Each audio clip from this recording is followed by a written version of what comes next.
स्वागत है दोस्तों एनआईसी न्यूज में। तो आज हो गया 29 अगस्त 2020 दिन शनिवार। आइए जानते हैं आज देश दुनिया की तमाम बड़ी खबरों को। तो सभी खबरों को जानने से पहले आपसे एक छोटी सी प्यार भरी रिक्वेस्ट है कि अगर अभी तक हमारे चैनल को सब्सक्राइब नहीं किए हैं तो प्लीज सब्सक्राइब कर लें, ताकि हमारे आने वाले सभी वीडियो का नोटिफिकेशन आप तक सबसे पहले पहुँच सके। तो आइए फटाफट चलते हैं देश दुनिया की तमाम बड़ी खबरों की तरफ। जैसा की आप देख पा रहे होंगे कि उत्तर प्रदेश के उरई नगर कोतवाली क्षेत्र में गुरुवार की देर रात को महिला आरक्षी के पिता ने बेटे और साले के साथ मिलकर दामाद की हत्या कर दी। पुलिस ने तीनों हत्यारोपियों को दबोच लिया है। प्रेम विवाह से नाराज होने पर इन लोगों ने वारदात को अंजाम दिया है। फतेहपुर की बिंदगी निवासी रिंकी राजपूत पुलिस विभाग में महिला आरक्षी के पद पर तैनात है। उसे मनीष राजपूत नाम के लड़के से प्रेम विवाह किया था। उसके बाद रिंकी अपने 6 माह के बच्चे शिवा और पति के साथ परिवार से अलग उरई के मोहल्ला शिवपुरी में किराए के मकान पर रह रही थी। वहीं बात करें तो ग्लोबल टाइम के सर्वे में हुआ खुलासा, चीन में बढ़ रही पीएम मोदी की लोकप्रियता। 51% लोगों ने की तारीफ। आपको बता दें कि प्रधानमंत्री नरेंद्र मोदी की लोकप्रियता सिर्फ भारत में ही नहीं बल्कि विदेशों में बढ़ रही है। चीन में भी बड़ी संख्या में लोग उनके प्रशंसक हैं। लद्दाख की गलवान घाटी में भारतीय सैनिकों और चीनी सेनाओं के बीच हुई हिंसक झड़प के बाद दोनों देशों के बीच तनाव काफी ज्यादा है और इस तनाव के बीच चीन ने मुख्य पत्र ग्लोबल टाइम्स के एक सर्वे कराया है और इस सर्वे के नतीजे चौंकाने वाले आए हैं। दरअसल ग्लोबल टाइम्स ने भारत चीन के बीच जारी तनावपूर्ण संबंधों को लेकर एक सर्वे कराया था। इस सर्वे में शामिल 51% चीन के लोगों ने मोदी सरकार की प्रशंसा की है, जबकि लगभग 50% चीनी नागरिकों ने बीजिंग का अनुकूल प्रभाव है। वही सर्वे में शामिल लोगों ने चीनी सरकार की कुछ नीतियों के खिलाफ अपनी नाराजगी भी जताई है। वहीं देखिए, झारखंड भले ही आदिवासी बाहुल्य राज्य है, लेकिन यहाँ का जमातवाड़ा जिला इन दिनों गलत वजहों से चर्चा में है। यूं तो जमातवाड़ा साक्षरता के मामले में काफी पीछे है, लेकिन यहाँ से भारी संख्या में साइबर अपराधी पैदा ले रहे हैं। आलम यह है कि जमातवाड़ा देश भर में साइबर अपराध की राजधानी के रूप में चिन्हित किया जाने लगा है। देश के 23 राज्यों की पुलिस की नींद उड़ाने वाले जमातवाड़ा साइबर अपराधी समय के अनुरूप ठगी करने की तकनीक को बदलते रहते हैं। देश में इन दिनों ई सिम का चलन बढ़ा तो इसी के जरिए साइबर ठग लोगों को झांसे में लेने लगे हैं। ई सिम अपडेट या एक्टिवेट करने और बैंक खाते में वॉलेट से मोबाइल को जोड़ने व केवाईसी अपडेट करने के नाम पर ये साइबर ठग लोगों को फोन कर उन्हें विश्वास में लेते हुए निजी विवरण हासिल कर लेते हैं। कई मामलों में तो ग्राहकों के बैंक खाते से जुड़े सिम की ही डुप्लीकेट सिम जारी कर OTP अपने पास मांग लेते हैं। सिम से बैंक खाते तक सफर तय करने में इन्हें मिनट भर ही लगते हैं। वहीं बात करें चीन ने साउथ चाइना सी में छोड़ी मिसाइलें। पेंटागन ने कहा पड़ोसियों को परेशान कर रहा है चीन। इसके बारे में देखो तो पेंटागन ने गुरुवार को कहा कि चीन ने दक्षिण चीन सागर में 4 मध्यम दूरी की मिसाइलों का प्रशिक्षण किया है, जो हैनान द्वीप में पैरासेल द्वीप समूह के बीच फैला हुआ है। पेंटागन ने एक बयान में कहा है कि अमेरिकी रक्षा विभाग चीन ने हालिया फैसले के बारे में चिंतित है, जिसमें 23 से 29 अगस्त को दक्षिण चीन सागर में पैरासेल द्वीप समूह के आसपास बैलिस्टिक मिसाइलों को छोड़ना शामिल है। पेंटागन ने कहा कि दक्षिण चीन सागर में विवादित क्षेत्र पर सैन्य अभ्यास का आयोजन तनाव को कम करने और स्थिरता बनाए रखने के खिलाफ मिसाइल प्रशिक्षण सहित चीनी कार्रवाई दक्षिण चीन सागर में स्थिति को अस्थिर करती है। वहीं देखिए, उत्तर प्रदेश से एक सबसे बड़ी खबर निकल के आ रही है कि 330 करोड़ की संपत्ति जब्त। यूपी में इन दिनों बाहुबलियों की उड़ी नींद। बता दें कि यूपी की राजनीति में सरकार बनाने और बिगाड़ने में शामिल रहने वाले माफिया और अपराधियों के पैरों के नीचे से 41 महीने के अंदर यूपी सरकार ने जमीन खिसका दी है।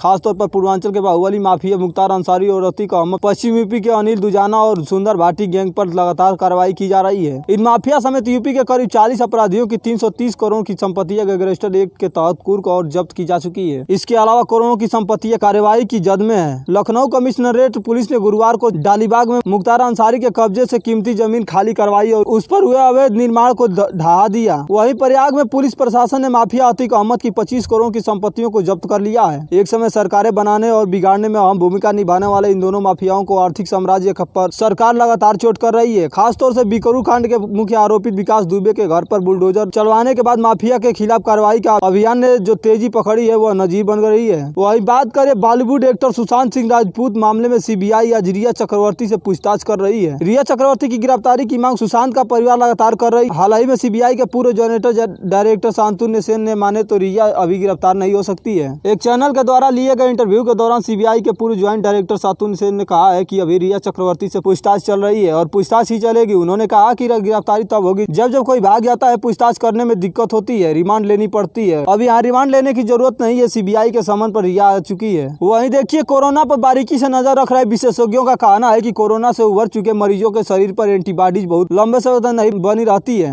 मुंबई के जे ग्रुप ऑफ हॉस्पिटल के स्टाफ पर हुए सर्वे पर आधारित रिपोर्टर बताती है कि ये एंटीबॉडीज कुछ महीनों से ज्यादा शरीर पर टिक नहीं रही है। यह तथ्य कोरोना का इलाज का तरीका तय करने, खासकर उसकी वैक्सीन तैयार करने और जनता को लगाने की रणनीति बनाने में निर्णायक साबित हो सकता है। वहीं देखिए, व्यक्ति व्हाट्सएप से पाकिस्तान भेज रहा था सेना की जानकारियां, पुलिस ने किया गिरफ्तार। वहीं आपको बता दें कि राजस्थान पुलिस ने बाड़मेर जिले के एक 40 वर्षीय व्यक्ति को पाकिस्तान में अपने हैंडलर्स को सेना से जुड़ी सूचना भेजने के आरोप में गिरफ्तार किया है। पुलिस के अनुसार सीमावर्ती बाड़मेर जिले के निवासी मुश्ताक अली को सीआईडी की जयपुर स्पेशल ब्रांच से खुफिया विभाग के अतिरिक्त पुलिस महानिदेशक उमेश मिश्रा के निर्देश पर गिरफ्तार किया गया है। पुलिस ने कहा कि मुश्ताक अली पर अधिकारी गोपनीयता अधिनियम 1923 की धारा 3 और 3(9) के तहत मामला दर्ज कराया गया है। वहीं एक सबसे बड़ी खबर निकल के आ रही है कि महेश मांजरेकर ने अबू सलेम के नाम पर 35 करोड़ रुपए मांगने वाला गिरफ्तार।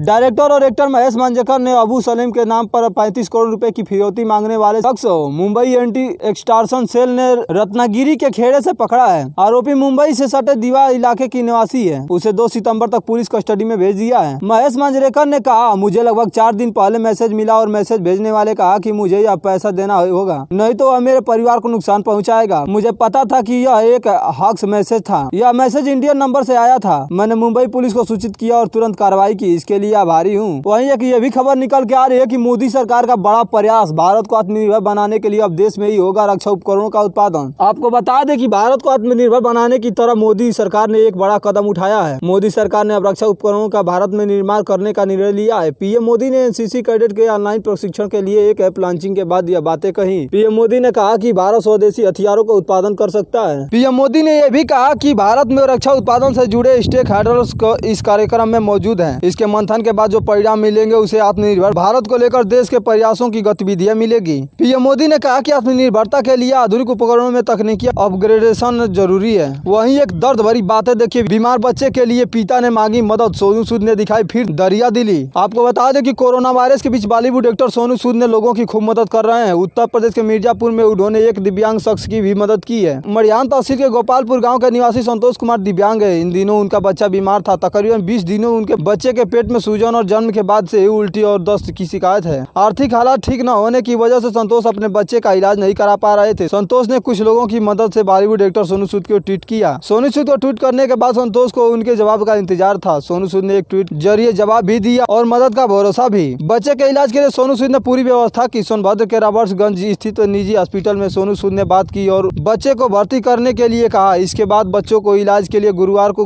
अस्पताल में भर्ती कर लिया गया है। यहाँ बच्चे का इलाज भी चल रहा है। वहीं एक और खबर बता दें कि कोरोना वायरस से लॉकडाउन ने इंसान ही नहीं बल्कि चिड़ियाघर में बंद जानवरों को भी बुरी तरह प्रभावित किया है। लखनऊ चिड़ियाघर में जानवरों के खाने पीने और देखभाल के लिए बजट की भी किल्लत हो गई है। ऐसे में जू के डायरेक्टर ने लोगों से जानवरों को गोद लेने की अपील की। इसके लिए जानवरों की कीमत भी तय की गई है। सबसे ज्यादा कीमत 6,75,000 सफेद बाघ की है। सोशल मीडिया पर वायरल अपील के बाद कई लोगों ने मदद के लिए हाथ आगे बढ़ाए हैं। वहीं बच्चों ने भी अपनी पॉकेट मनी से जानवर को गोद लेने के लिए डोनेशन किया। लखनऊ के गोमती नगर में रहने वाली एनिमल लवर मधु प्रेती ने जैसे ही सोशल मीडिया पर जू के डायरेक्टर की अपील बढ़ी तो उन्होंने चिड़ियाघर के एक लंगूर को गोद लेने के लिए पहल की, जिसकी कीमत 18,500 रुपए तय की गई है। वहीं देखिए खुशखबरी, ऑक्सफोर्ड की कोरोना वैक्सीन का नहीं दिखा साइड इफेक्ट। वहीं आपको बता दें कि भारतीय विद्यापीठ मेडिकल कॉलेज एवं अस्पताल ने कहा है कि जिन 2 लोगों को ऑक्सफोर्ड की ओर से बनाया गया कोविड-19 की वैक्सीन की थी, उन्होंने स्वास्थ्य संबंधी जरूरी मानक सामान्य है। अस्पताल की ओर से एक वरिष्ठ चिकित्सक गुरुवार को यह जानकारी दी। क्लिनिकल ट्रायल के दूसरे चरण में पुणे के सीरम इंस्टीट्यूट ऑफ इंडिया के बने कोविशील्ड के टीके का पहला शॉट 32 वर्ष एवं 48 वर्ष के 2 व्यक्तियों को बुधवार को लगाया गया था। एक अधिकारी ने बताया कि इसकी खुराक डोज 1 महीने बाद दोहराई जाएगी। वहीं बात करें आगामी 24 घंटों की मौसमी पूर्वानुमान की तो अगले 24 घंटों के दौरान छत्तीसगढ़ में भारी बारिश की गतिविधियां कम हो जाएंगी। हालांकि अगले 12 घंटों तक अच्छी बारिश कुछ स्थानों पर बनी रहेगी। मध्य प्रदेश के मध्य और पूर्वी मूसलाधार वर्षा जारी होने की संभावना है। उत्तरी तेलंगाना, कोकण, गोवा, जम्मू कश्मीर, हिमाचल प्रदेश, उत्तराखंड, उत्तर प्रदेश, हरियाणा, पंजाब, दिल्ली में हल्की से मध्यम वर्षा के साथ कुछ स्थानों पर भारी वर्षा हो सकती है। उप हिमालयी पश्चिम बंगाल, सिक्किम, असम, मेघालय, गुजरात और दक्षिण पूर्वी राजस्थान में भी हल्की से मध्यम बारिश का आसार है। वहीं तेलंगाना, बिहार, झारखंड, तटीय कर्नाटक में हल्की बारिश के साथ 1-2 स्थानों पर मध्यम वर्षा का अनुमान है। ओडिशा, अंडमान और निकोबार द्वीप समूह, तमिलनाडु और केरल में भी हल्की बौछारें गिर सकती हैं। वहीं बात करें आज के पेट्रोल डीजल की रेटों की तो आज के दिल्ली में 81.94 रुपए प्रति लीटर पेट्रोल रहा। वहीं डीजल भी 73.56 रुपए प्रति लीटर रहा है। आइए जानते हैं सोने चांदी की रेटों की तो आज दिल्ली के सराफा बाजार में सोने की कीमत 53,070 रुपए प्रति 10 ग्राम पर बना हुआ है। वहीं चांदी भी 66,300 प्रति किलोग्राम पर टिकी हुई है। आइए बात करते हैं कोरोना अपडेट्स के बारे में। तो आज पूरे भारत में 77,266 नए मरीज सामने आए हैं। वहीं 60,177 मरीज रिकवर भी हुए हैं तथा 1,057 लोगों की अभी तक डेथ भी हो चुकी है। बात करें पूरे भारत की तो 33,87,500 टोटल केस सामने आ चुके हैं। इसी के साथ हमारा NIC न्यूज वीडियो यही समाप्त होता है। आपको से एक प्यारी सी रिक्वेस्ट है कि अगर आपको वीडियो अच्छा लगा हो तो प्लीज लाइक और इसे शेयर जरूर करें। धन्यवाद।